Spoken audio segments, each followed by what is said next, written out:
Hello hi, कैसे हैं आप सभी? स्वस्थ होंगे, खुश होंगे, प्रसन्न होंगे। प्यारे बच्चों, क्रैश कोर्स के अंतर्गत हम पहुंच चुके हैं कक्षा 10वीं की।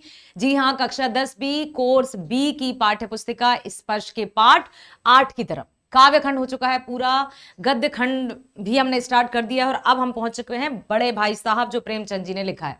अब इस पाठ में लेखक प्रेमचंद जी ने क्या बताया है उसको जानने से पहले हम चलेंगे प्रेमचंद जी के जीवन परिचय की ओर और जानेंगे उनसे जीवन से जुड़े कुछ खास पहलू। जन्म कब हुआ, कहां हुआ, किस तरह की उनकी रचनाएं थी और क्या वे सिर्फ लेखक थे या कहानीकार या उपन्यासकार भी थे। तो बिल्कुल ये सब कुछ जानने वाले हैं, तो आ जाइए।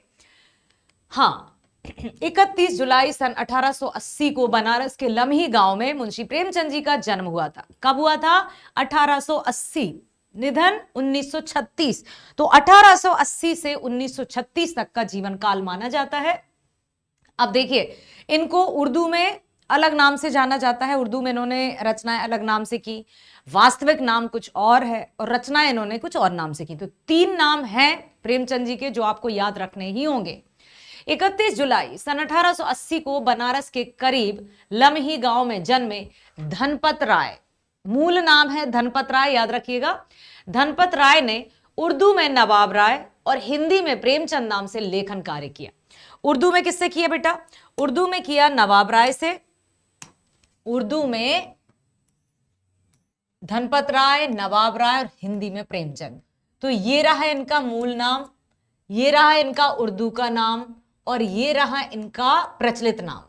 ठीक है, हिंदी में मूल नाम था धनपत राय, मूल नाम, ठीक, और उर्दू में लिखते थे नवाब राय। ये बड़ी बड़ी कॉम्पिटिटिव एग्जाम्स में पूछ लिया जाता है। प्रेमचंद नाम से लेखन कार्य किया। निजी व्यवहार और पत्राचार धनपत राय नाम से ही करते रहे। जो भी पत्र व्यवहार किए जाते थे वो धनपत राय से ही किया, क्योंकि ये इनका मूल नाम था। उर्दू में प्रकाशित पहला कहानी संग्रह सोजे वतन अंग्रेज सरकार ने जब्त कर लिया। अब पहला जो था उर्दू में प्रकाशित हुआ था कहानी संग्रह सोजे वतन, अंग्रेज सरकार ने इसको जब्त कर लिया। आजीविका के लिए स्कूल मास्टरी की, इंस्पेक्टरी की, मैनेजरी करने के अलावा इन्होंने हंस, माधुरी जैसी प्रमुख पत्रिकाओं का संपादन किया। ये बहुत ही प्रसिद्ध पत्रिकाएं हैं। पत्रिकाएं मतलब मैगजीन्स। हंस और माधुरी किसने संपादन किया? प्रेमचंद जी ने। कुछ समय मुंबई की फिल्म नगरी में भी बिताया, लेकिन वह उन्हें रास नहीं आई। यद्यपि उनकी कई कृतियों पर यादगार फिल्में भी बनी।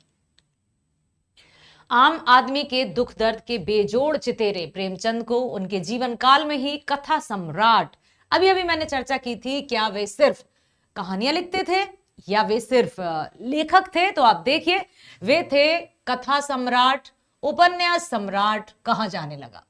और उनके जीवन काल में ही अक्सर क्या होता है, जब महान विभूतियां इस दुनिया से चली जाती हैं तो उनको बहुत सारी पदवी दी जाती हैं, या यूं कहें कि उनको उपलब्धियां भी प्राप्त हो जाती हैं, बहुत सारे पुरस्कार दिए जाते हैं, उनको नाम दिए जाते हैं। लेकिन उनके जीवन काल में ही उन्हें कथा सम्राट और उपन्यास सम्राट की उपाधि मिल चुकी थी।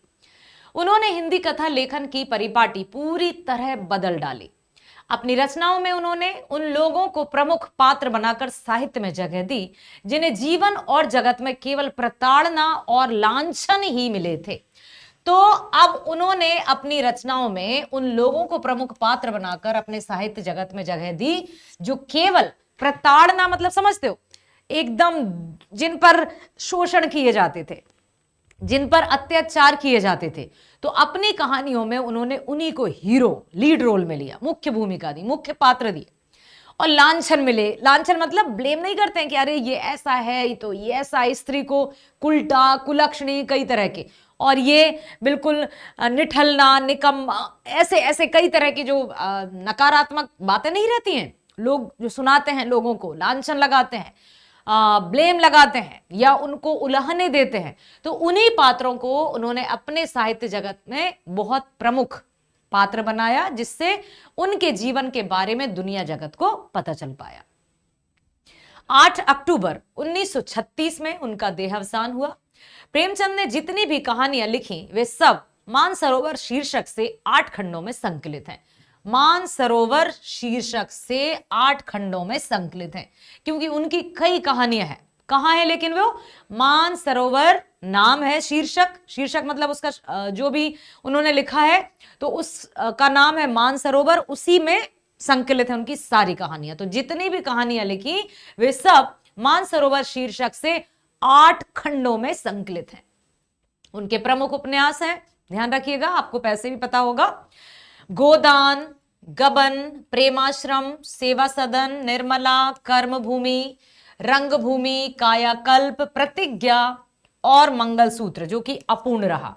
मंगलसूत्र जो उपन्यास था उसकी रचना कर रहे थे प्रेमचंद जी, और उसी दौरान उनका निधन हो गया। तो गोदान, गबन, प्रेमाश्रम, सेवा सदन, निर्मला, कर्मभूमि, रंगभूमि, कायाकल्प, प्रतिज्ञा और मंगलसूत्र। अब हम चलते हैं बड़े भाई साहब की तरफ। बड़े भाई साहब से मिलते हैं। किसके बड़े भाई साहब? प्रेमचंद जी के बड़े भाई साहब। अब प्रेमचंद जी ने बड़े भाई साहब पाठ में, इस कहानी में यही बताया कि किस तरह से वे अपने घर से दूर रहकर छात्रावास में शिक्षा ग्रहण करते थे।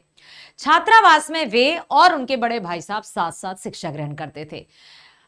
जो प्रेमचंद जी जो थे उनकी बुद्धि अच्छी थी, तीक्ष्ण थी, तो वो कक्षा में हमेशा अच्छे अंकों से पास होते थे और उन्हें शाबाशी भी मिलती थी और सभी वर्ग में वे पास होते चले गए। लेकिन बड़े भाई साहब जो थे वो दिन रात पढ़ते रहते थे, दिन रात कॉपी किताब लेकर बैठे रहते थे, फिर भी वे अपनी कक्षा में पास नहीं हो पाए। जिसके कारण कभी प्रेमचंद जी के मन में ये आया, क्योंकि बड़े भाई साहब का जो व्यवहार था प्रेमचंद जी के प्रति वो कठोर था। वो क्यों कठोर था? वो इसलिए कठोर था क्योंकि वे पूरी जिम्मेदारी से अपने छोटे भाई को अपने साथ रख रहे थे। उनके माता पिता ने उन्हें पूरी जिम्मेदारी दी थी कि तुम अपने छोटे भाई का ध्यान रखोगे, ख्याल रखोगे। तो इस कारण से वे पूरा अपना जो केंद्रण है और जो ध्यान है वो अपने छोटे भाई पर लगाते। छोटा भाई अर्थात प्रेमचंद जी जब कभी भी खेलने जाते, क्योंकि प्रेमचंद जी अधिक देर तक बैठकर नहीं पढ़ पाते थे, उनका खेलने में बड़ा मन लगता था, खेलने में काफी रुचि थी, तो वे खेलते कूदते, दोस्तों के साथ खूब हुड़दंग लीला मचाते, और जैसे ही घर पर आते तो बड़े भाई साहब से उनको डांट खाने को मिलती। अब जैसे ही कक्षा परीक्षाएं आती, वार्षिक परीक्षाएं आती, तो प्रेमचंद जी तो पास हो जाते और बड़े भाई साहब फेल हो जाते। 3 साल बड़े थे उनसे, लेकिन धीरे धीरे करके वो सम कक्षा में आ गए। अब ऐसा जब हुआ तो प्रेमचंद के मन में ये आया कि ये मुझे क्या डांटेंगे, अब तो ये फेल होते रहते। तब उनके बड़े भाई साहब ने एक सीख दी। वो क्या सीख थी? जिससे प्रेमचंद जी को पूरी तरह से ये समझ में आया कि मैं जो अब तक सोच रहा था भाई साहब के बारे में वो गलत था। यदि भाई साहब वास्तव में मेरा इस तरह से ख्याल नहीं रखते तो शायद मैं आज यहां नहीं पहुंच पाता, या यहां तक नहीं पहुंच पाता जहां मैं हूं। चलिए बेटा, प्रस्तुत पाठ में मुंशी प्रेमचंद जी ने अपने बड़े भाई के माध्यम से उन विद्यार्थियों पर व्यंग किया है। अच्छे से ध्यान दीजिएगा। मुंशी प्रेमचंद जी ने अपने बड़े भाई साहब के माध्यम से उन विद्यार्थियों पर व्यंग किया है जो पूरे दिन किताब हाथ में लिए रहते हैं। नहीं कहते हाँ हम पढ़ रहे हैं, लगे हैं। आप में से भी शायद, आप में से मतलब मैं सिर्फ आपकी बात नहीं कर रही हूँ, कक्षा 10वीं के विद्यार्थियों की बात कर रही हूँ कि माता पिता को लगेगा कितना पढ़ता है, दिन भर तो बैठा रहता है पढ़ने, अब इतना समय जब बिताता है तो अच्छा तो लाएगा ही, लेकिन जब परिणाम आता है तो अच्छा नहीं आता। फिर कि ऐसे कैसे हो सकता है, हमारा बच्चा तो दिन भर पढ़ता है, या बच्चे को भी लगता है, बच्चा बहुत दुखी हो जाता है। तो प्रस्तुत पाठ में मुंशी प्रेमचंद जी ने अपने बड़े भाई साहब के माध्यम से उन विद्यार्थियों पर व्यंग किया है जो पूरे दिन किताब हाथ में लिए बैठे रहते हैं और पढ़ने का दिखावा करते हैं, खेल को तुच्छ समझते हैं। जबकि कहते ना, पहले कहावत थी, खेलोगे कूदोगे तो बनोगे खराब। क्या थी? खेलोगे कूदोगे तो बनोगे खराब, पढ़ोगे लिखोगे तो बनोगे नवाब। ऐसी थी कि खेल कूद में जो समय बिताते हैं वो कुछ नहीं कर पाते हैं, पढ़ोगे लिखोगे तभी साहब बनोगे। तो यहां पर क्या बताया है? पढ़ने लिखने को वो पूरा पढ़ने का पूरा दिखावा करते हैं, दिन दिन भर किताबें हाथ में लेकर बैठे रहते हैं, और खेल को तुच्छ समझते हैं कि खेल भी कोई चीज है, खेलने से तो बुद्धि भ्रष्ट होती है। ऐसी विचारधारा। लेखक समझाना चाहते हैं कि तनाव रहित दिमाग रखें, खेलने के समय खेल में और पढ़ने के समय पूरा पढ़ाई में ध्यान लगाएं। एक बार की मैं आपको बात बताती हूं, स्वामी विवेकानंद जी से किसी ने पूछा कि स्वामी जी, आप अपने सभी कार्यों को इतने अच्छे से व्यवस्थित तरीके से कैसे पूरा कर लेते हैं? स्वामी जी ने कहा, मैं कुछ खास नहीं करता, मतलब अलग से कुछ नहीं करता, जो सामान्य है वही करता हूं। नहीं नहीं स्वामी जी, आप बताइए कि आप कैसे इतना अच्छा सब कुछ व्यवस्थित रख लेते हैं, मैनेज कर लेते हैं। तो उन्होंने कहा, देखिए, मैं जब खाता हूं तो खाता हूं और जब काम करता हूं तो काम करता हूं। इसका मतलब समझे बेटा कि जो भी काम करते थे सिर्फ और सिर्फ उसी में ध्यान लगाते थे। खाता हूं तो खाता हूं, मतलब जब मैं खाना खाता हूं, भोजन करता हूं, तो फिर मुझे 10 चिंताएं या 10 काम याद नहीं आते कि अरे जल्दी खा लूं, मुझे ये करना है, जल्दी खा लूं, मुझे ऐसा करना है, वैसा करना। नहीं, खा रहा हूं ना, तो भोजन और भजन, हमारे बड़े बुजुर्ग भी कहते हैं, भोजन और भजन बड़े शांति के साथ प्रेम से करना चाहिए। तभी जब शांति और सुकून से और प्रेम से हम भजन करेंगे, तभी परमात्मा तक हमारी आवाज पहुंचेगी, हमारी भावनाएं पहुंचेंगी। ठीक उसी प्रकार से जब हम शांति से प्रेम से भोजन करेंगे, तो जो भोजन हम कर रहे हैं ना, वो हमारे शरीर को अच्छा लगेगा और शरीर के लिए लाभदायक होगा। तो जो भी काम हम जब करते हैं तब सिर्फ वही काम करें, इतना सा होता है सफलता का मंत्र। लेकिन इसी में हम लोग भागे भागे फिरते हैं, आपाधापी में मच रहे थे, खाना खा रहे हैं, काम की चिंता, काम कर रहे हैं, खाने की चिंता, खेल रहे हैं, पढ़ने की चिंता, पढ़ रहे हैं, बाहर जाने की चिंता, टीवी देख रहे हैं, नहीं होमवर्क करना है, होमवर्क करने बैठे टीवी देखना है।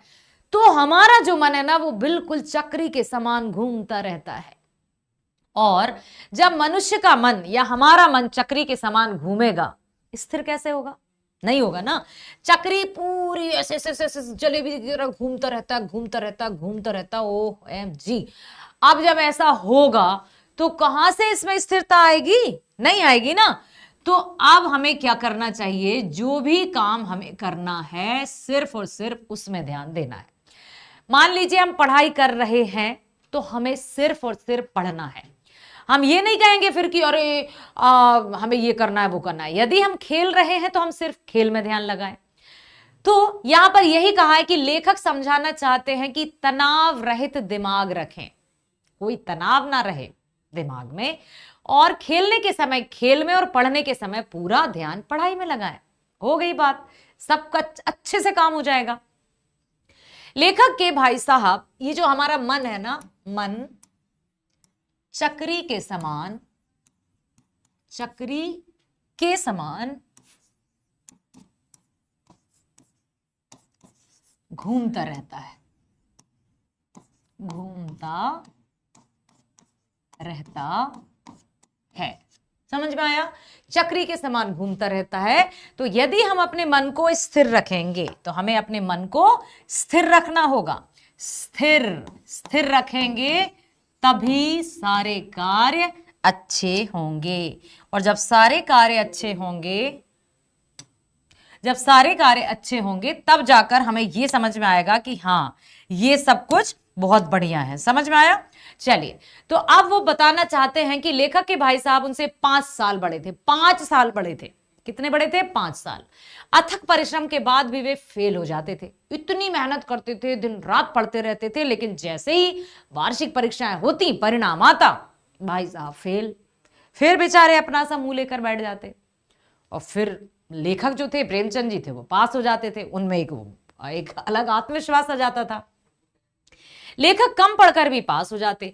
लेखक का ध्यान खेल में ज्यादा था, इस कारण उन्हें भाई साहब का कोप भाजन बनना पड़ता था। कोप भाजन बनना मतलब, कोप भाजन बनने का अर्थ होता है उनका गुस्सा सहना, गुस्से को सहना पड़ता था, गुस्सा सहना पड़ता था। ठीक है बेटा, गुस्सा सहना पड़ता था, कोप भाजन। अब हुआ क्या? बड़े भाई साहब उन्हें अंग्रेजी की जटिलता समझाते हुए बताते कि अंग्रेजी सीखने के लिए जी तोड़ मेहनत करनी पड़ती है। मैं दिन रात मेहनत करके भी फेल हो जाता हूं। तुम तो पढ़ाई को खेल समझ रहे हो। क्यों दादा की गाढ़ी कमाई खराब कर रहे हो? घर चले जाओ। दादा मतलब पिताजी। तो वो बड़े भाई साहब उनको डांटते, कहते तुम अंग्रेजी को क्या समझ रहे हो, खेल, अरे तुम तो पढ़ाई को ही खेल समझ रहे हो, जब देखो जब यहां से भाग जाते हो, खेलते रहते हो उन बच्चों के साथ, हुड़दंग लीलाएं मचाते रहते हो, दादा की खरी कमाई को क्यों व्यर्थ गवा रहे हो, जाओ जाओ तुम घर चले जाओ। दादा मतलब पिताजी। अब उस समय आमदनी भी बहुत कम हुआ करती थी, तो बड़े भाई साहब लेखक को यह समझाते थे कि आधी जो उनकी पूरी आय है, आमदनी है, उसका आधा हिस्सा वो हम दोनों को दे देते हैं और आधे हिस्से में पूरी गृहस्थी चलाते हैं। तुम्हें जरा सी भी अक्ल नहीं कि तुम अपने दादा की कमाई को व्यर्थ ना जाने दो, अच्छे से पढ़ाई करो। इस तरह से उनको डांटते रहते थे। ऐसी जली कटी सुनकर लेखक परेशान हो जाता, परंतु गिल्ली डंडा, पतंगबाजी, ये सब उनको बड़े मजे आते थे और क्रिकेट का मोह नहीं छोड़ा। फिर जब सालाना इम्तिहान का परिणाम आया तो लेखक और भाई साहब के दर्जे में अंतर कम होता चला गया। दर्जा मतलब क्लास। पहले लेखक के जो भाई साहब थे वो 5 साल बड़े थे, तो 5 दर्जा आगे होंगे, लेकिन धीरे धीरे 3, 2 और 1 ही कक्षा में आ गए। क्रिकेट का मोह उन्होंने नहीं छोड़ा। फिर सालाना इम्तिहान का परिणाम आया। इम्तिहान मतलब परीक्षा, ठीक है, परीक्षा। तो भाई साहब के दर्जे, दर्जे मतलब कक्षा, कम होता चला गया। भाई साहब का आतंक भी कुछ कम हुआ, लेखक का आत्मविश्वास बढ़ता गया। भाई साहब ने मानो तलवार खींच ली और लेखक पर टूट पड़े और क्या बोलने लगे, ये बोलने लगे, भाई अब वो बोले, भाईजान घमंड तो रावण का भी नहीं रहा, तुम्हारी क्या हस्ती है, तुम्हें क्या लगता है ये छोटी छोटी कक्षाओं में या दर्जों में तुम पास हो रहे हो तो तुम्हें लगता है कि तुम मुझसे अच्छे हो या तुम्हें लगता है तुम सबसे अच्छे हो। भाई साहब घमंड तो रावण का भी नहीं चल पाया, उसको क्या लगता था वो सर्वशक्तिमान है, सबसे बड़ा शक्तिशाली है, लेकिन उसका घमंड भी टूट गया ना, तो तुम्हारा घमंड कौन सी चीज है। इस तरह की बड़े भाई साहब उनको हिदायत देते रहते। इम्तिहान पास कर लेना अलग बात है, असल चीज है बुद्धि का विकास। अब वो कहने लगते कि इम्तिहान पास करना कौन सी बड़ी बात है, परीक्षा में पास होना कौन सी बड़ी बात है, सबसे बड़ी बात है बुद्धि का विकास, कि आप में कितनी समझदारी है। एक बात तो सही कही, कहते हैं ना, हम लोग भी कहते हैं कि अकेला किताबी ज्ञान होने से कुछ नहीं है, जीवन का वास्तविक ज्ञान भी होना चाहिए। अभिमान करने वाला दीन और दुनिया दोनों से जाता है। जो अभिमान करता है, जो घमंड करता है, वो पूरा उसका पूरा जो है ना चरित्र हो या उसका मान सम्मान सब नीचे चला जाता है। तो दीन और दुनिया से दोनों से चला जाता है। तुमने तो केवल 1 दर्जा पास किया है और सिर फिर गया, लगता है 1 दर्जा पास करने से तुम्हारा तो पूरा अत्ता माजी सटकेली, सिर फिर गया तुम्हारा। मेरे दर्जे में आओगे तो अंग्रेजों का इतिहास पढ़ना पड़ेगा, तो दिमाग चकराने लगेगा और ज्योमेट्री में अब की जगह अजब लिख दिया तो सारे नंबर कट जाएंगे। बड़खुरदार, तुम्हें क्या लग रहा है कि तुम अपनी कक्षा में पास होकर बहुत वो हो, समझदार हो, बुद्धिमान हो? ये गलत फहमी अपने दिमाग से निकाल दो। भाई साहब की उपदेश माला समाप्त होने का नाम नहीं ले रही थी। लेखक को ताज्जुब था कि पास होने पर ऐसा स्वागत है तो फेल होने पर क्या हाल होता।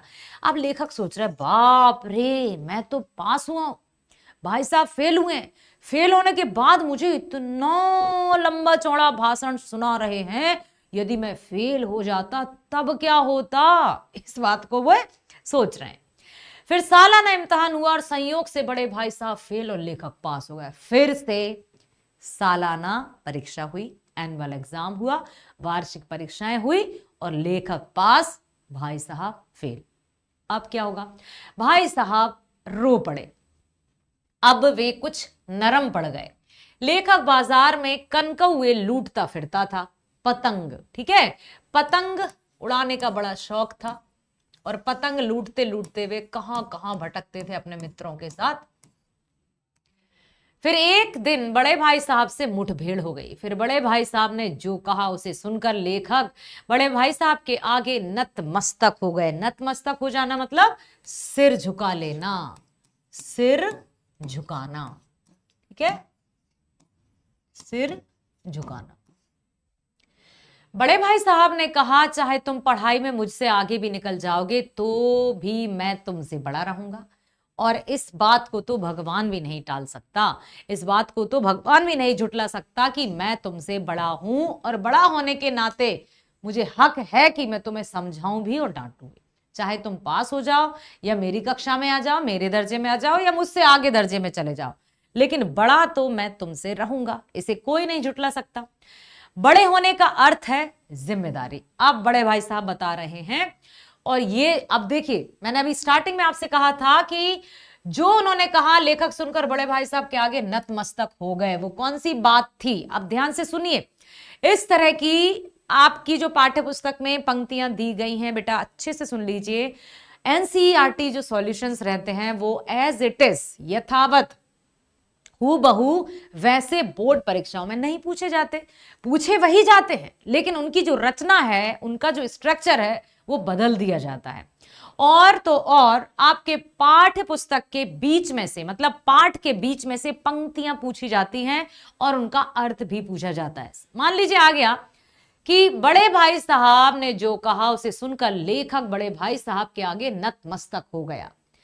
ये बड़े भाई साहब पाठ के आधार पर इस पंक्ति का अर्थ स्पष्ट कीजिए या कथन का अर्थ स्पष्ट कीजिए। तब आपको पता होना चाहिए कि इससे पहले की कहानी क्या थी, इसके बाद की कहानी क्या थी। ठीक है, तो हर एक कहानी को आप अच्छे से सुनकर समझ लीजिए, ताकि किसी भी तरह के घुमाव जलेबी की तरह आड़े टेढ़े जो भी सवाल आ जाए, जो भी प्रश्न आ जाए, आप उनका उत्तर बहुत अच्छे से दे पाओ। यूं तो उत्तर सभी दे देंगे, लेकिन उत्तर देना और बहुत अच्छे से उत्तर देकर पूरे अंक प्राप्त करना आपको करना है ऐसा। ठीक है, अब यहां आया, बड़े भाई साहब ने कहा, चाहे तुम पढ़ाई में मुझसे आगे निकल जाओगे तो भी मैं तुमसे बड़ा रहूंगा। बड़े होने का अर्थ है जिम्मेदारी। मुझे कुछ होने पर तुम्हारे हाथ पांव फूल जाएंगे। यदि मुझे कुछ हो गया ना तो हाथ पांव फूल जाएंगे, मतलब तुम परेशान हो जाओगे, दुखी हो जाओगे, तुम कुछ नहीं कर पाओगे, क्योंकि तुम तो सिर्फ खेलते रहते हो, तुम्हें दुनियादारी से कोई मतलब है नहीं, जिम्मेदारी नाम की चीज है नहीं।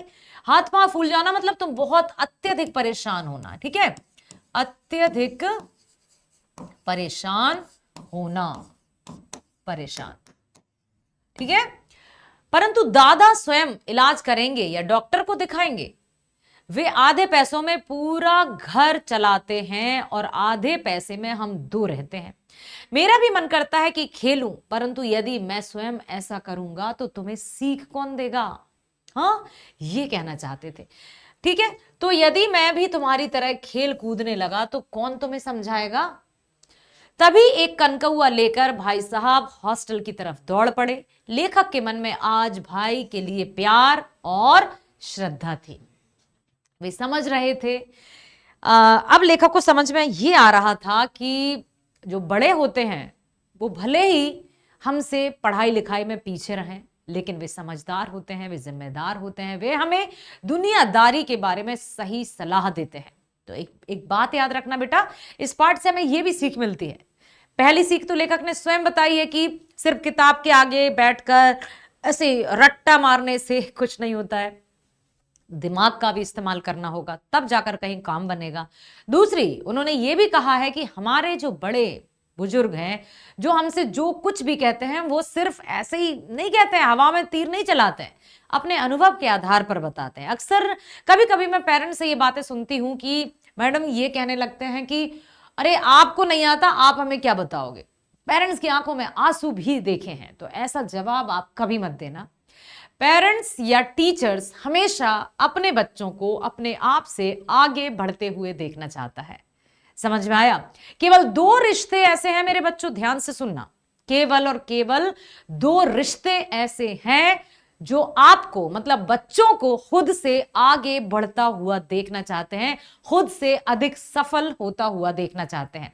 पहला माता पिता, दूसरा शिक्षक। जब माता पिता के बच्चों के नाम से माता पिता को पहचाना जाने लगे, तब पिताजी ऐसे खुश होते हैं कि ये मेरे बच्चे के नाम से मुझे पहचाना जाता है। ठीक वैसे ही जब शिष्य या स्टूडेंट, विद्यार्थी बहुत ऊंची सफलता प्राप्त कर लेता है, घर से कहता है इसे ना मैंने पढ़ाया है, ये ना मेरा बच्चा है, ऐश्वर्य प्रताप सिंह तोमर, शूटर है बहुत बड़ा। आप कहीं भी सर्च करेंगे ऐश्वर्य प्रताप सिंह तोमर दिखाई देगा, तो मैं खुद कहती हाँ इसे मैंने पढ़ाया है, मेरा बच्चा है ये, हर्षिता तोमर। ठीक है, तो कुछ ऐसे मतलब नहीं होते जो कुछ अलग करके दिखा देते हैं, कुछ बहुत ऊंचा नाम कर देते हैं, तो माता पिता और शिक्षक इतने खुश होते हैं, इतने प्रसन्न होते हैं, बाकी सब प्रसन्न होते हैं, मित्र भी बहुत प्रसन्न होते हैं, लेकिन दो रिश्ते ऐसे हैं जो हम अपने आप से ऊंचा उठते हुए देखना चाहते हैं, बाकी दुनियादारी तो टांग खींचने में लगी रहती है। समझ में आया पाठ? बहुत बढ़िया। अब हम चलते हैं इसी पाठ के अति महत्वपूर्ण प्रश्नों की ओर। बड़े भाई साहब ने जिंदगी के अनुभव और किताबी ज्ञान में से किसे और क्यों महत्वपूर्ण कहा? बड़े भाई साहब ने जिंदगी के ज्ञान को और किताबी ज्ञान में से किसको अधिक महत्वपूर्ण कहा? बड़े भाई साहब ने, अभी अभी मैंने क्या बताया था बेटा? बड़े भाई साहब ने यही बताया था कि केवल किताबी ज्ञान होने मात्र से ही जीवन नहीं चलता, वास्तविक ज्ञान भी आवश्यक है, क्योंकि वास्तविक ज्ञान के माध्यम से ही हम जीवन में आने वाले उतार चढ़ावों का सामना करते हैं। और यदि हम जैसे ऐसा नहीं कह रहे कि भाई किताबी ज्ञान हमें कुछ नहीं सिखाता, किताबी ज्ञान से हमारी बुद्धि विकसित होती है, जिससे हम समस्याओं का समाधान करने के लायक बनते हैं। तो बड़े भाई साहब ने जिंदगी के अनुभव और किताबी ज्ञान में से जिंदगी के अनुभवों को अधिक महत्वपूर्ण कहा है। किसने? जिंदगी के अनुभवों को अधिक महत्वपूर्ण कहा है। क्यों कहा है? अम्मा और दादा का उदाहरण और हेडमास्टर का उदाहरण देकर बड़े भाई साहब कहते हैं कि चाहे कितनी भी बड़ी डिग्री क्यों ना प्राप्त कर लो, अनुभव के आगे सब बेकार है। जिंदगी की कठिन परिस्थितियों का सामना अनुभव के आधार पर सरलता से किया जा सकता है। ठीक है, अब मान लीजिए कहीं हम जा रहे हैं, अचानक से कुछ ऐसा हो गया, गड्ढा आ गया सामने, अब हम क्या करेंगे? लेकिन जो पहले वहां से जा चुका होगा उसको पता है कि क्या करना है, तो वो कहेगा अरे भाई इधर से जाएंगे तो एक और रास्ता है, हम जा सकते हैं। नहीं तो जो अननोन पर्सन होंगे, जो मतलब उस रास्ते से वाकिफ नहीं होंगे, तो उनको तो ये लगेगा कि अब हम क्या करें, फोन करेंगे, ये करेंगे, परेशान होंगे बेचारे। तो अनुभव हमें क्या सिखाता है बेटा? हमारे बड़ों का अनुभव हमें यह सिखाता है कि जीवन में परेशानियां आएंगी, परेशानियों का समाधान किस तरह से कर सकते हैं। क्यों? क्योंकि वे ऑलरेडी कर चुके होते हैं, उन्होंने इस समस्या को देख लिया। मान लीजिए मैं अभी फिर से वही उदाहरण दूंगी आपको कि परीक्षाओं में जो प्रश्न हमसे पूछे जा चुके, क्लास टेस्ट होते हैं, कक्षा परीक्षा होती है, ठीक है, तो अब मान ली कौन से, हाँ वही, तो अब जब होते हैं टेस्ट और वही प्रश्न यदि हमारी परीक्षाओं में आ जाते तो हम कितने खुश हो जाते कि यस यस, अब हमारा ये प्रश्न तो हमने अभी टेस्ट में सॉल्व किया था, अब हम कर लेंगे। लेकिन ना तो कभी रिवाइज किया, ना कभी परीक्षा या टेस्ट में पूछा, और अचानक से यदि वो आ गया क्वेश्चन, हम कहेंगे अरे बाप रे ये क्या था, कौन सा था, लिखेंगे लेकिन समय जाएगा, हो सकता है उतना एक्यूरेट आंसर हम नहीं दे पाए। और यदि साइंस या मैथ्स है तो उसमें तो आपको वही चाहिए, फैक्ट के आधार पर ही होना चाहिए, वहां कुछ ऐसा आपकी भाषाई कुशलता नहीं चलती है, सही है तो सही है, नहीं तो गलत है। तो कहने का तात्पर्य कि प्रैक्टिस जितना आप करोगे, जितना आप अभ्यास करोगे, उतना अधिक निखरते जाओगे। तो प्रैक्टिस से, अभ्यास से, लिखने से कभी अपने आप को पीछे मत करना। ठीक है, चलें आगे। बहुत सही। अगला प्रश्न है, छोटे भाई ने अपनी पढ़ाई का टाइम टेबल बनाते समय क्या क्या सोचा और फिर उसका पालन क्यों नहीं कर पाया? अब जब जब प्रेमचंद को उनके बड़े भाई साहब डांटते कि तुम जब देखो जब खेल में लगे रहते हो, दादा के पैसों को ऐसे उड़ा रहे हो, व्यर्थ में गवा रहे हो, दादा है कि जो इनकम है या आमदनी उसका पूरा आधा हम दोनों के लिए देते हैं और खुद आधे में अपनी गृहस्थी चलाते हैं, कुछ तो लिहाज रखो, नहीं तो जाओ, लौट जाओ यहां से।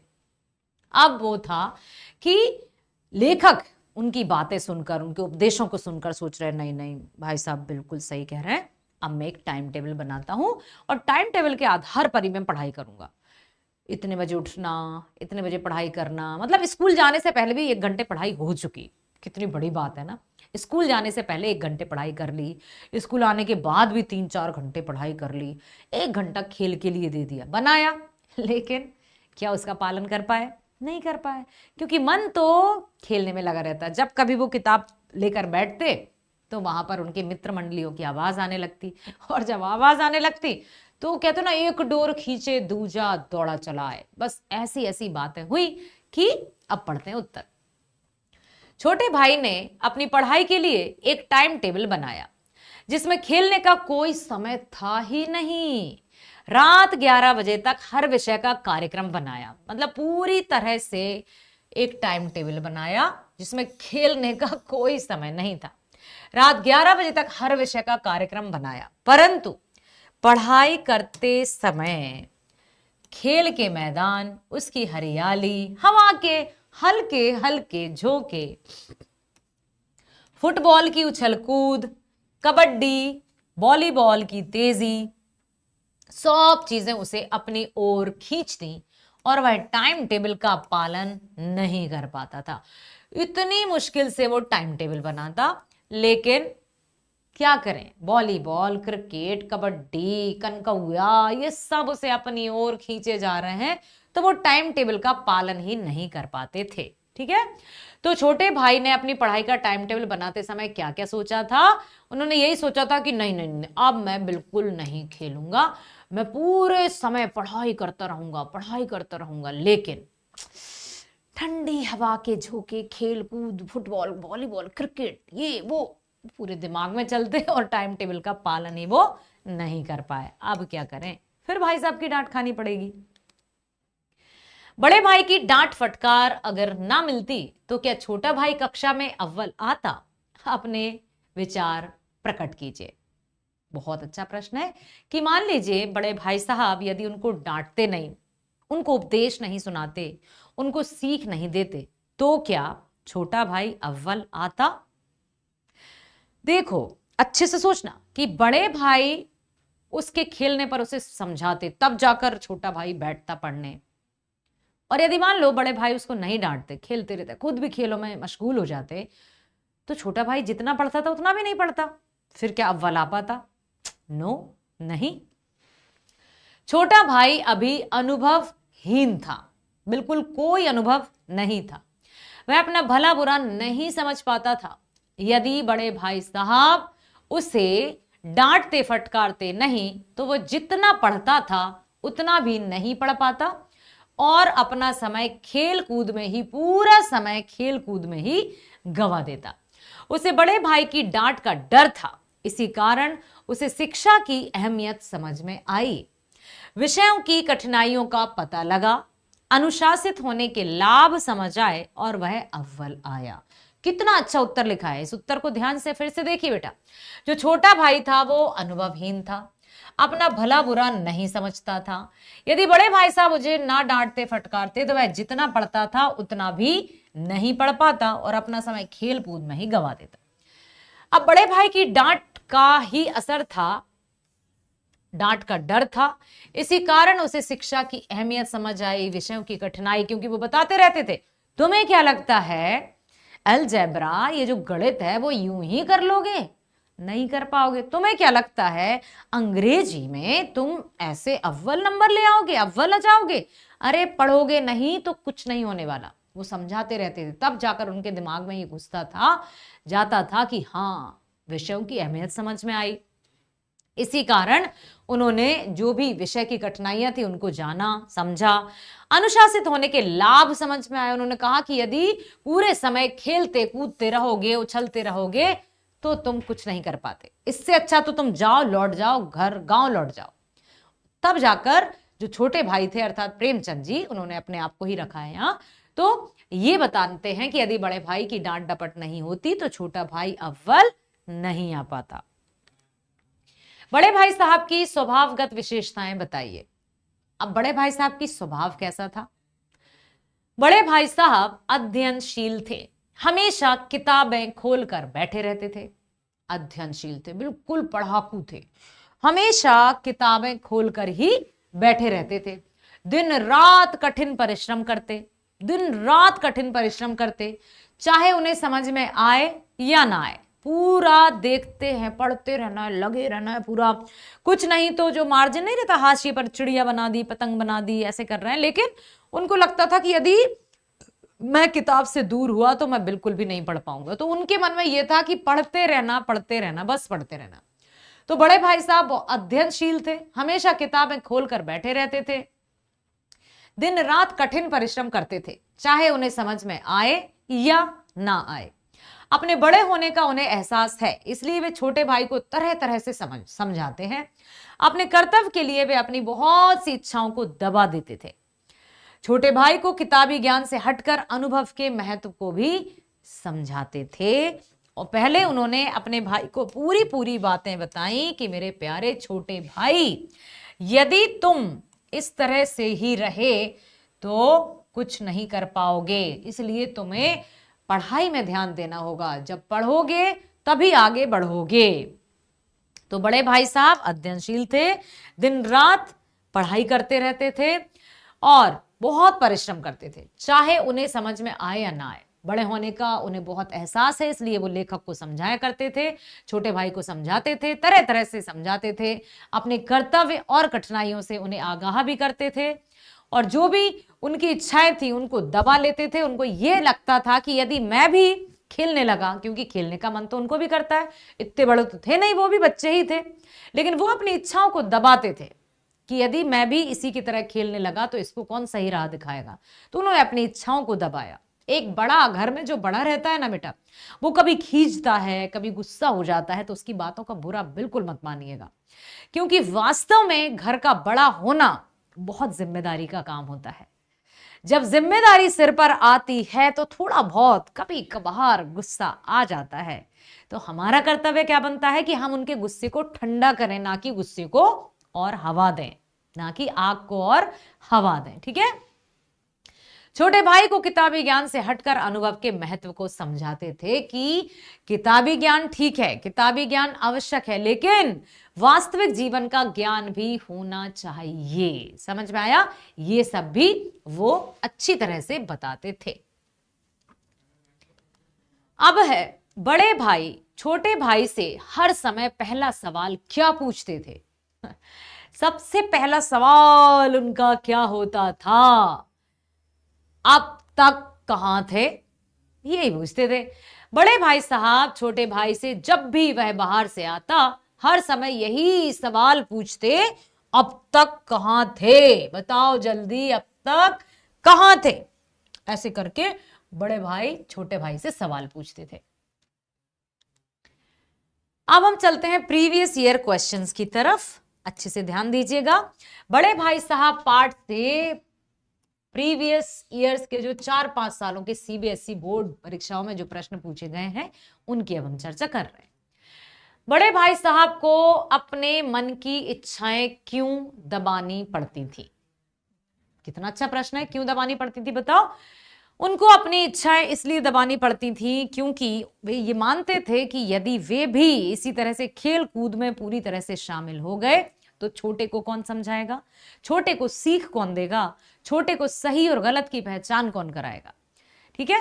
इसलिए अपने छोटे भाई को समझाने के लिए, छोटे भाई को सही राह पर लाने के लिए, छोटे भाई को सही काम करने के लिए वे अपनी इच्छाओं को दबा लेते थे।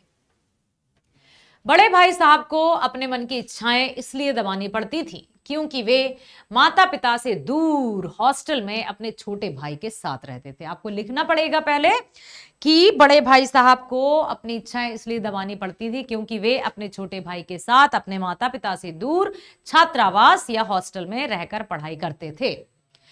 यह छोटे भाई की जिम्मेदारी उनकी ही थी क्योंकि घर में यदि रहते तो माता पिता की जिम्मेदारी बच्चे हैं, लेकिन चूंकि माता पिता से दूर रहकर छात्रावास या हॉस्टल में वे पढ़ाई कर रहे हैं तो पूरी जिम्मेदारी उनकी थी छोटे भाई की। उन्हें भी पतंग उड़ाना, खेलना, मेले तमाशे में जाना पसंद था। किसको नहीं होगा पसंद? सबको अच्छा लगता है कि खेलें कूदें, मेले में जाएं, घूमें फिरें। लेकिन यदि वे स्वयं गलत राह पर चलेंगे तो वे अपने छोटे भाई को बेराह होने से कैसे रोकेंगे?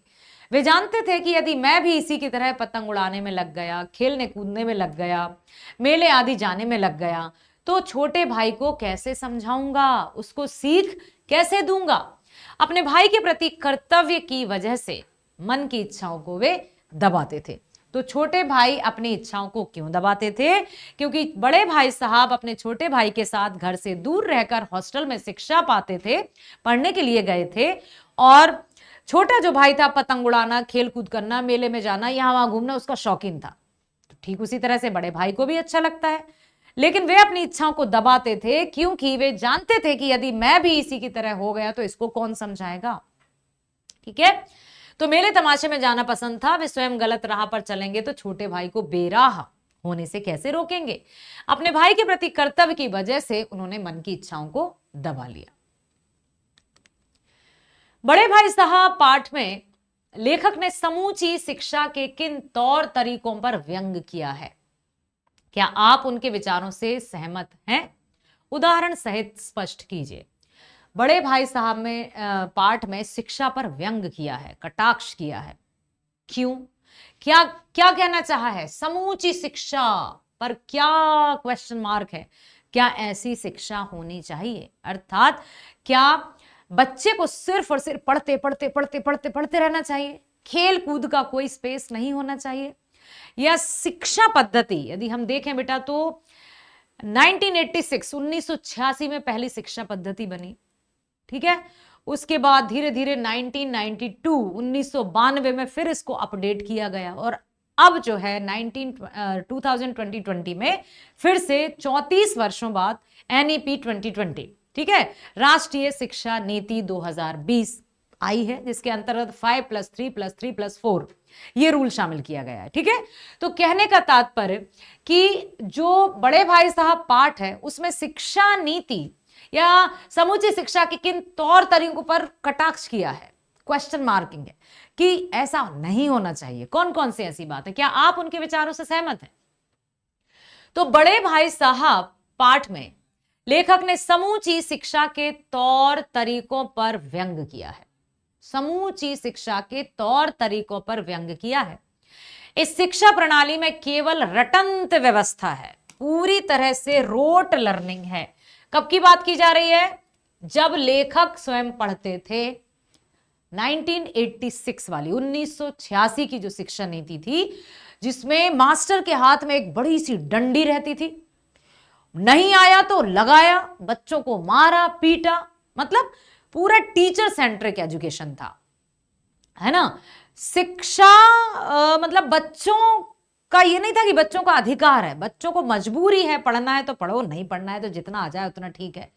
और मास्टर हमेशा डांट कर पीट कर अच्छे कोड़े लगाकर उनको पढ़ाते थे। तो क्या ऐसे में शिक्षा पद्धति एक बच्चे का विकास कर पाएगी? नहीं। और आगे देखते हैं। और यदि हम अपनी बात करें तो जब हम पढ़ते थे, आज से 5वीं से पहले की बात करें तो 30 साल हो गए मान लीजिए, ठीक है, 25-30 साल पहले की यदि हम बात करें तो वास्तव में शिक्षा पद्धति की दूर से ही मास्टर जी को देखकर भाग गए बच्चे। डर लगता था कि अरे बाप रे, उपाध्याय सर आ रहे हैं, जैन सर आ रहे हैं, ऐसे करके भाग जाते थे। क्यों? क्योंकि उनको पता है कि यदि सर ने, मास्टर जी ने यहां वहां घूमते देख लिया तो कल डंडे डंडे मारेंगे। तो ये पद्धति थी, इसको मतलब क्या ही कहें। अब देखते हैं इसमें क्या है।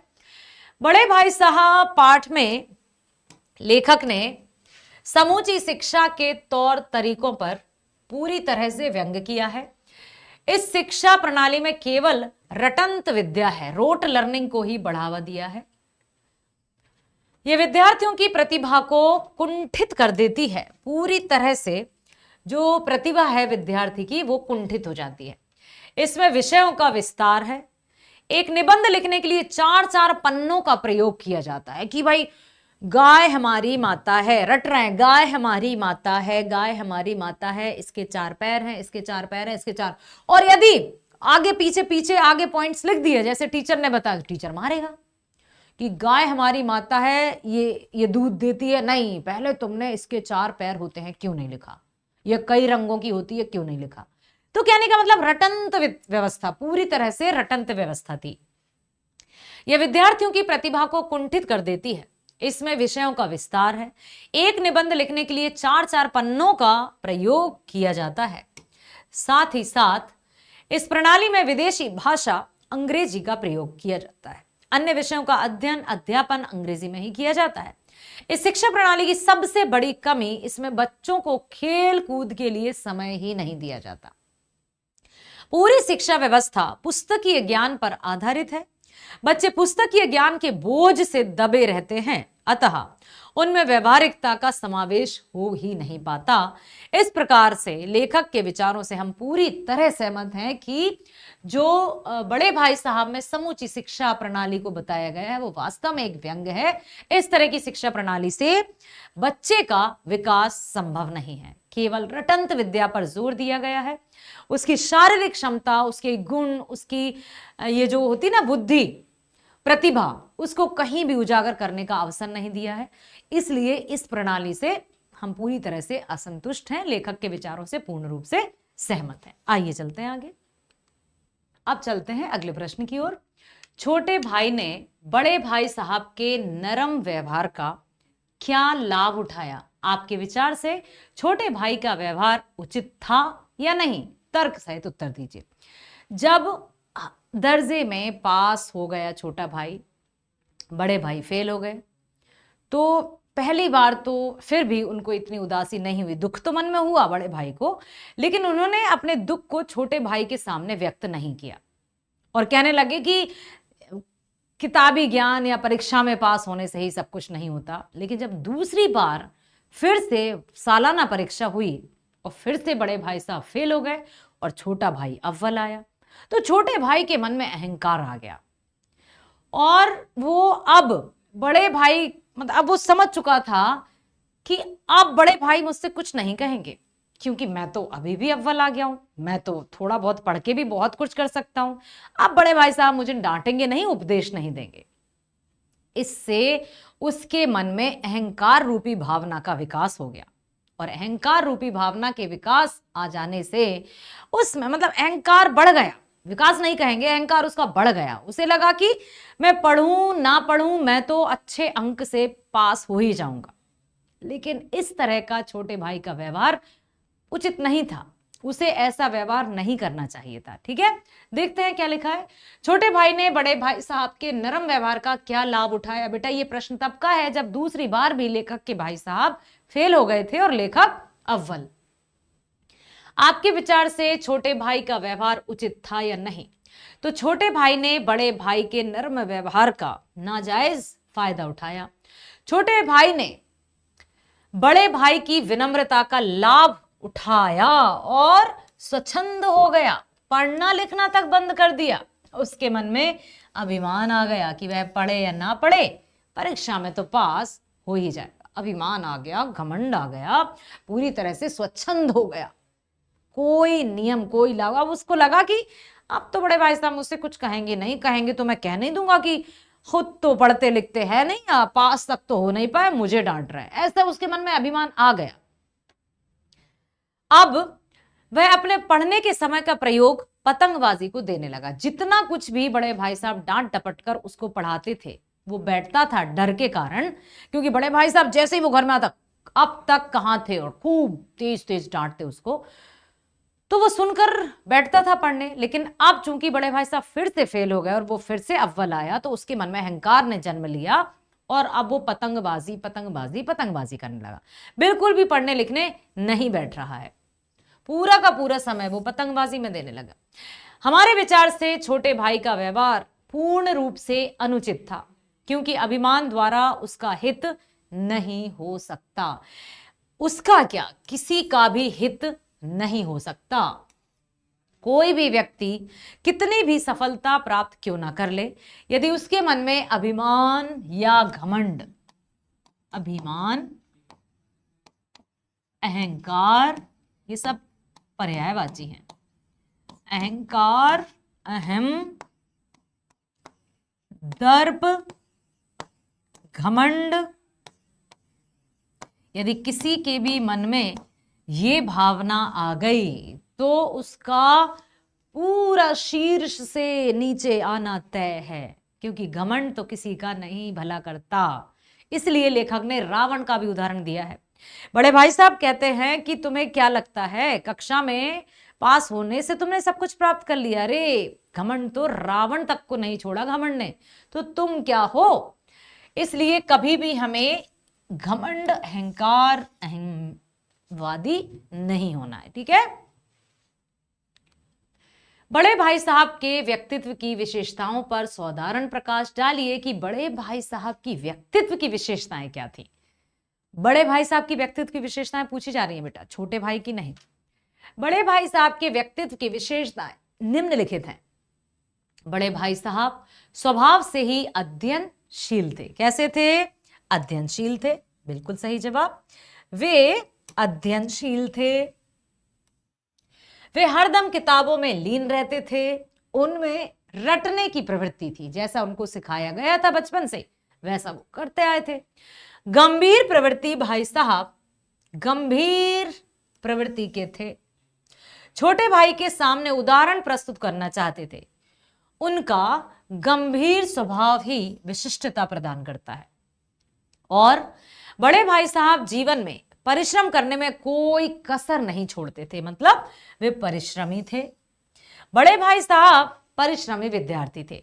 एक ही कक्षा में 3 बार फेल हो जाने के बाद भी पढ़ाई से उन्होंने अपना नाता नहीं छोड़ा। तो यहां कह सकते हैं कि लगनशील भी थे। यदि कितनी भी बार विफलता क्यों ना मिल जाए और फिर भी अपने लक्ष्य को ना छोड़ना लगनशीलता कहलाता है। भाई साहब वाक कला में निपुण थे। वाक कला समझते हैं, बोलने में चतुराई थी। वे उदाहरणों के जरिए बात समझाने में निपुण थे।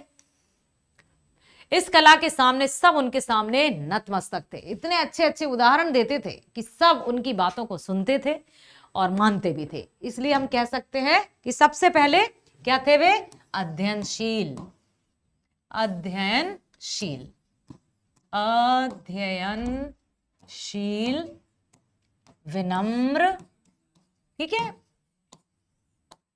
और गंभीर, गंभीर स्वभाव के थे। ऐसे छोटे छोटे की पॉइंट्स आप लिख लेंगे ना बच्चे, तो आपको परिश्रमी थे, वाक पटु थे, वाक पटुता थी, ठीक, बोलने में चतुर थे। तो ये बड़े भाई साहब की विशेषताएं क्या क्या हैं? अध्ययनशील, विनम्र, गंभीर, परिश्रमी और वाकपटुता, उनकी विशेषताएं हैं। ये किसकी हैं? बड़े भाई साहब की। वे गंभीर तथा संयमी किस्म का व्यक्तित्व रखते थे। गंभीर भी थे और संयमी थे। संयम मतलब धैर्य, धैर्य, संयम, संयम का अर्थ होता है धैर्य, पेशेंस, ठीक है, धीरज वाले थे। अर्थात हर समय अपने छोटे भाई के सामने आदर्श उदाहरण प्रस्तुत करने के लिए खेलकूद से दूर और अध्ययनशील बने रहते थे। वे भी पतंग उड़ाना चाहते थे, वे भी घूमना फिरना चाहते थे, खेलना कूदना चाहते थे, लेकिन छोटे भाई के आगे ऐसा नहीं करते थे। वे अपने कर्तव्य को बखूबी निभाते थे। छोटे भाई के अभिमान को उन्होंने आड़े हाथ लिया, जिससे उसका सिर श्रद्धा से झुक गया। जब उन्होंने समझाया कि तुम्हें क्या लगता है कि तुम यदि दर्जे में पास हो गए, कक्षा में पास हो गए, तो तुमने बहुत बड़ा तीर मार लिया, और तुम्हें क्या लगता है कि यदि मैं तुम्हें समझाता नहीं, क्या खेलने का मन मेरा नहीं होता होगा? क्या बाहर जाने का मन मेरा नहीं होता होगा? यदि मैं तुम्हें नहीं समझाता तो क्या तुम कक्षा में अव्वल आ पाते? ये सब सुनकर लेखक के मन में बड़े भाई साहब के प्रति श्रद्धा उत्पन्न हुई और उन्हें ये रियलाइज हुआ, उन्हें यह आभास हुआ कि सच में भाई साहब ने मेरे लिए कितना त्याग किया है, जबकि बच्चे तो वो भी थे, 5 साल बड़े थे, ठीक है। अपने कर्तव्य को बखूबी निभाते थे। छोटे भाई के अभिमान को उन्होंने आड़े हाथ लिया, जिससे उसका सिर श्रद्धा से झुक गया। उपदेश देने की कला में भी निपुण थे। उपदेश देने की कला में निपुण थे। अपनी बात को साबित करने के लिए सूक्ति बाण चलाते थे, कहावतें कहते थे, मतलब उदाहरण देते थे, ठीक है, उदाहरण देकर अपनी बात को सहजता से समझाते थे। बड़ों के लिए उनके मन में बड़ा सम्मान था। पैसों की फिजूल खर्ची के बिल्कुल विरुद्ध थे, उनको उचित नहीं समझते थे। छोटे भाई को अक्सर वे माता पिता के पैसों को पढ़ाई के अलावा खेल कूद में गंवाने पर डांट लगाते थे। वे कहते थे कि दादा कितनी मेहनत से कमाई करते हैं और कमाई का आधा हिस्सा हम दोनों के लिए खर्च करते हैं, तुम्हें इतना भी अकल नहीं? इतना भी दिमाग नहीं कि उन पैसों को हम व्यर्थ में खर्च ना करें, और तुम हो कि पढ़ाई ना करके खेलकूद में लगे रहते हो। तो सबसे बड़ी बात कि बड़ों के लिए उनके मन में बहुत सम्मान था, अपने माता पिता के लिए वो पूरी तरह से समर्पित थे, फिजूल खर्च को बिल्कुल उचित नहीं मानते थे। इसलिए छोटे भाई को अक्सर वे माता पिता के पैसों को पढ़ाई के अलावा खेल कूद में गंवाने पर डांटते थे, और वे यही कहते थे कि तुम्हें जो सब कुछ लगता है ना कि आसान है, इतना आसान नहीं है। जब बड़ी कक्षाओं में तुम आओगे तब पता चलेगा कि हर चीज कैसे की जाती है। छोटी छोटी कक्षाओं में आकर तुम्हें लग रहा है, या जो छोटी कक्षा में तुम हो तो तुम्हें लग रहा है कि सब कुछ आसान है। यदि इसी तरह से खेल कूद में ही तुम पूरा दिमाग लगाए रहोगे तो पढ़ाई में अव्वल नहीं आओगे। तब जाकर कहीं लेखक के अकल की बत्ती जली और उन्हें समझ में आया। तो इस पाठ के माध्यम से लेखक ने हमें क्या समझाया? लेखक ने हमें यही समझाया कि जब हमारे बड़े समझाते हैं, भले ही वे पढ़े लिखे नहीं हो, लेकिन उनके पास अनुभव जनित ज्ञान हमसे कहीं अधिक है, इसलिए हमें उनकी बातों को सुनना है, समझना है। ठीक है, ये बताना चाहा है। अगला है, बड़े भाई साहब को अपनी मन की इच्छाएं क्यों दबानी पड़ती थी? बताइए। ताकि वे छोटे को सीख दे सकें, ताकि वो छोटे को रोक सकें। कहते हैं ना कि जो स्वयं सही मार्ग पर चलेगा तब तो वो दूसरे को गलत मार्ग पर जाने से रोकेगा।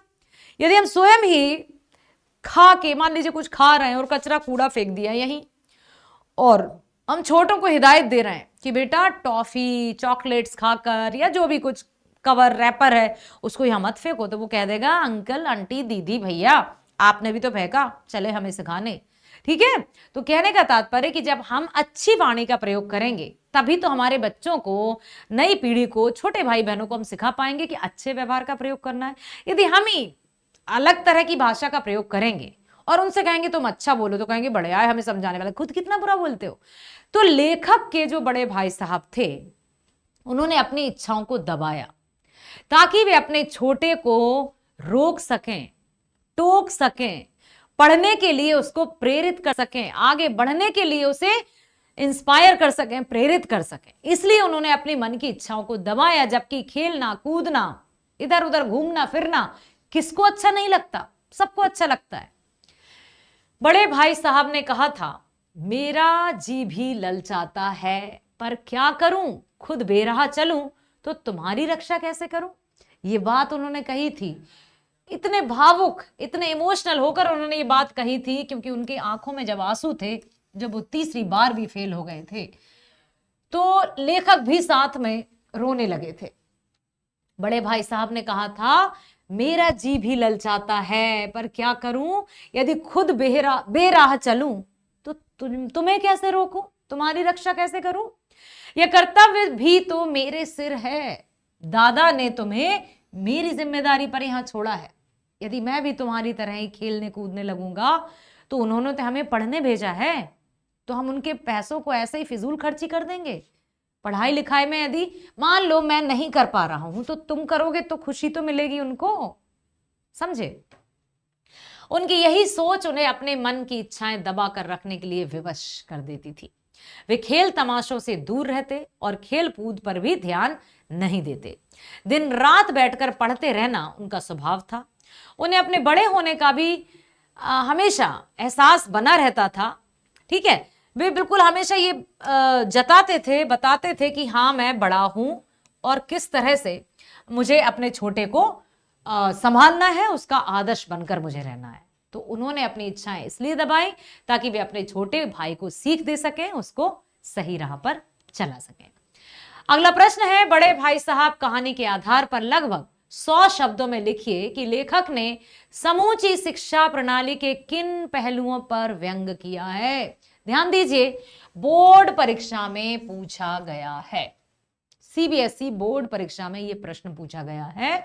बड़े भाई साहब कहानी के आधार पर लगभग 100 शब्दों में लिखिए कि लेखक ने समूची शिक्षा प्रणाली के किन पहलुओं पर व्यंग किया है, कटाक्ष किया है, टोंट किया है। आपके विचारों से इसका क्या समाधान हो सकता है, तर्कपूर्ण उत्तर लिखिए।